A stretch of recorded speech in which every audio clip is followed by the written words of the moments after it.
A 16-year-old girl presented in emergency with complaints of petechial spots all over the body and menorrhagia for 2 days duration. There's no history of fever or any drug intake. And examination, there was no hepatosplenomegaly or lymphadenopathy, and generalized petechial spots were present. Her hemoglobin was slightly low, 10. TLC and DLC were normal, and platelet count were markedly decreased to 5,000 only. A genuine case for a peripheral smear, it shows only microcytic hyperchromic anemia and severe thrombocytopenia.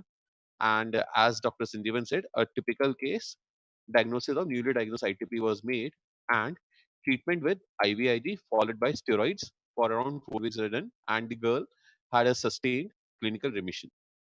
So, with this case, I'd like to give my broad outline of the talk. I'll be discussing about these heads.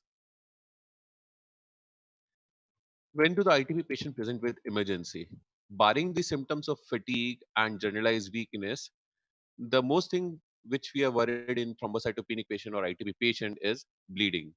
The pictures on the right shows various types of skin bleeding, which we should be less worried about, and the patient is more worried about. While those on the left, be it oral mucosal bleeds, retinal bleeds, and the most frightening CNS bleeds are the cause of concern and both morbidity and mortality in our patients. So when a patient presents, let's start assessing. WHO score is the most commonly used bleeding tool score. What does it contain? It's divided into 5 grades. Grade 0 and 1 are for no bleeding and mild petechial bleeding. They usually don't require much treatment. While the higher grades, grade 2, 3, and 4, when they present to emergency, the treatment is required in most of the cases. Then there are some advanced tools in children and adults, PAGE score and Buchanan score. They are consistent with site and grade or severity of their bleeding, and but they are less commonly used tools. Most commonly used tool is still the WHO score for bleeding. Let's briefly look into the epidemiology of severe bleeding in ITP. Bleeding related events, they are more commonly seen in newly diagnosed as well as chronic ITP both. Although newly diagnosed ITP, bleeding events are almost 3 to 4 times more common. The most worrisome risk of intracranial bleed is less than 1% in children, and it increases to almost 1.5 to 2% in adults. The risk increases with age, and there are other risk factors like gross hematuria, visceral hemorrhage, or head trauma, which are risk factors for intracranial bleeding. Other severe bleedings can be seen in around 3 to 20% of the children and around 10 to 15% of adults, depending on various risk factors which they have. These risk factors are usually bleeding is the platelet is less than 10 to 20,000. Bleeding tend not to occur at platelet counts of 30,000 or more. If there is history of previous bleeding from that side or other visceral bleeds, advanced age, usually, as I said earlier, age more than 40 and even more than 60 years is associated with increased risk of severe bleeding.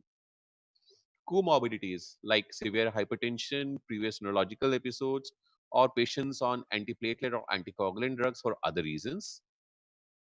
And lastly, wet mucosal bleeds. Seeing into the risk factors, let's move on to the management of the patient. Before I start on the management, let's see how the patients are assessed across these studies with respect to the response to treatment.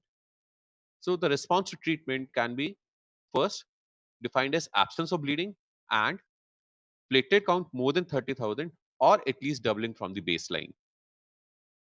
A complete response is defined when platelet count is more than 1 lakh. And this should be documented on more than 2 occasions, at least 7 days apart. So when it comes to emergency management of ITP, which we are commonly using are corticosteroids, IVIG, and anti-D.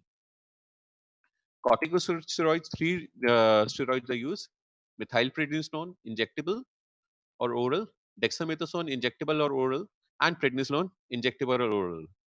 Oh, sorry, prednisolone, oral, at a dose of 1 to 4 milligram per kg per day. Can we choose any of them better? Not apparently. Three randomized trials, which are four randomized trials, which are there, almost all showing equivalent results and conflicting results. So there is lack of consensus with respect to the choice of steroids. The good thing is that bleeding stops almost 2 to 3 days before any platelet rise occurs because of steroids. This rise is seen within 1 to 2 weeks of therapy. Bleeding stop because steroids tend to have a membrane stabilizing effect, and they prevent or heal the endothelium of the blood vessels. And this effect is seen even before any rise in platelet count is seen because of corticosteroids.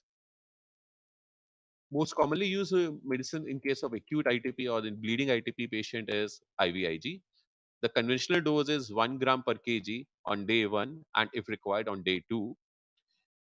The positives about use of IVIG is that it has a rapid onset of action. The onset is seen within 24 to 48 hours, but the effect lasts only 3 to 4 weeks.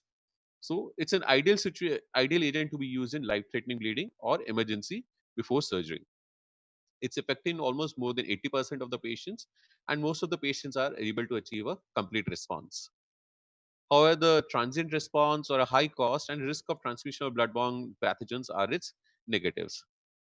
Can we say which is better, IVIG or steroids?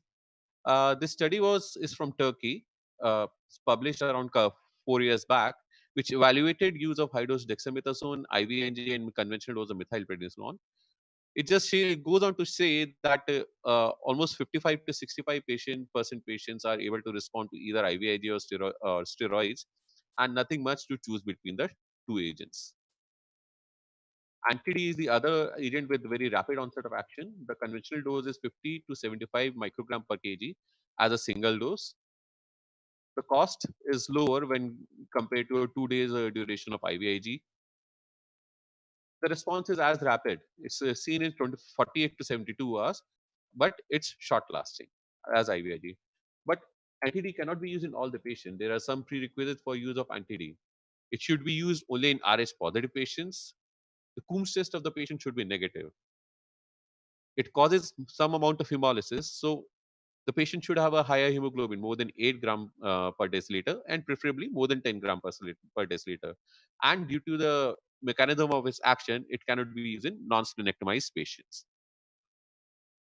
We should check urine for microscopic hematuria on the next day after giving anti-D infusion to look for any hemolysis if it has occurred. Anything to choose between anti-D or IVIG? Yes. Meta-analysis was published.